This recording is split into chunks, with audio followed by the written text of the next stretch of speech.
Malawalele, this is Pacific Waves from RNZ Pacific. I'm Elisha Foon. Coming up.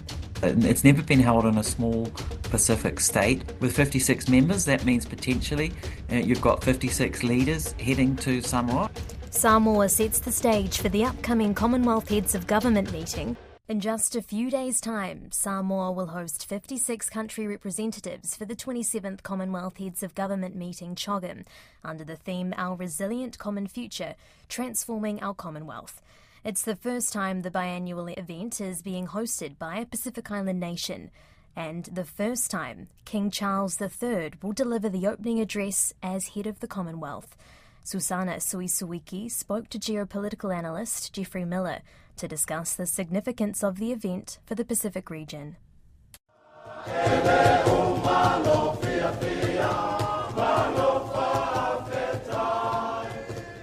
It will be a high-level meeting like no other, where representatives of 56 Commonwealth member countries and royal dignitaries are encouraged to ditch the suits. Samoa's Prime Minister Fiamea Naomi Mataafa and the rest of the country are days away to officially host the 27th Commonwealth Heads of Government meeting, or CHOGM. In the lead up to the meeting in October, each village across Samoa has been given a country for them to base their decorations off of. Now, this isn't the only village in Samoa that have been waving some of the Commonwealth nation flags. Each and every village in Samoa has proudly decorated in their own unique way. But what exactly is CHOGM? How does it benefit Samoa, let alone the Pacific region? Joining me is Geoffrey Miller, a geopolitical analyst and expert. I began by asking him, what role does the Commonwealth play in today's world? Well, look, the Commonwealth flies under the radar somewhat, and we tend to only look at it when it's the Commonwealth Games or the CHOGM Summit. But it actually has, I think, quite a large impact on its members. The Commonwealth has 56 member states, and there's a real mix of small states. In fact, the majority of Commonwealth states are small states, around 33 of them as states with only 1.5 million people or less. And there are very big members as well, like the United Kingdom, India, Australia. So it really brings together a quite disparate group of countries, and it's actually really unusual for a big international organization. Aside from the United Nations, really, there's nothing like the Commonwealth.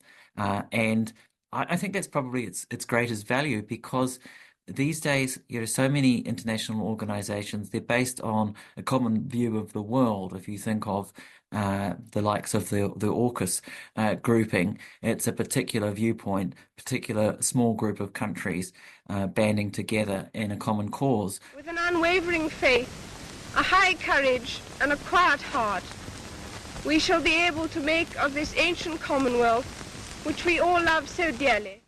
Or the alternative are regional organizations like the Pacific Islands Forum, for example, or the European Union. But it's actually really unusual to have a truly global organization with members from all around the world, with different points of view, members from the global south as well as Western countries, big and small, all getting together. And I think in an age of geopolitical polarization and a lot of tensions, we could do with a lot more of this kind of inclusive dialogue. So it's come out of history, of course, the Commonwealth. It's the remnants of the British Empire, effectively, but the Commonwealth is still going strong all these decades later. And in fact, there are countries seeking to join the Commonwealth these days that were never part of the British Empire originally. So I think that perhaps is testament to its value, the fact that countries want to become part of it, and countries don't like being suspended or kicked out from the Commonwealth. And most countries that have been suspended from the Commonwealth have ended up being welcomed back into the fold. Fiji would be an example of that. It's interesting that you mentioned that there are countries that are seeking membership with the Commonwealth. Why would that be? What are the reasons? Look, if you're a small country, you actually don't have that many international organizations that are open to you. If you're a big country, it's easy. If you're the United Kingdom, you're part of the G7, the G20, you're going to be involved in European organizations. You're going to be involved in, these elite groups like AUKUS. you're always going to have a seat at the top table. But if you're Togo, which joined in 2022, for example, you just don't have those full spectrum of organisations available to you. The parliament in Togo has approved a resolution last Friday asking the government to make a formal bid for membership of the Commonwealth, a group of English-speaking, mostly former British colonies. And I think the attraction for particularly countries in Africa that have joined, Rwanda, Togo, Mozambique, is to be, to build stronger ties with the Anglophone world. And in the end, that is probably the only real common basis that the Commonwealth countries have, is that they use English primarily.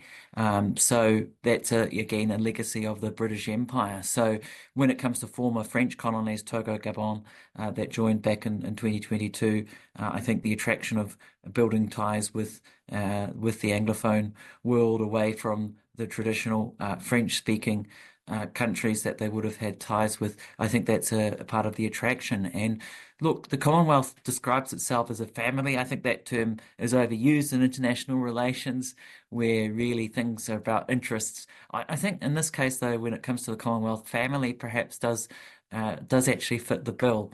And there is an aspect of the Commonwealth that is reminiscent of a family, and families disagree and families have arguments, and that certainly happened in the Commonwealth. But in the end, families also often stick together, and that's perhaps the biggest success of the Commonwealth, is simply its longevity over all these decades. You can listen to the full interview on our website. CHOGM officially begins on October 21st and concludes on October 26th.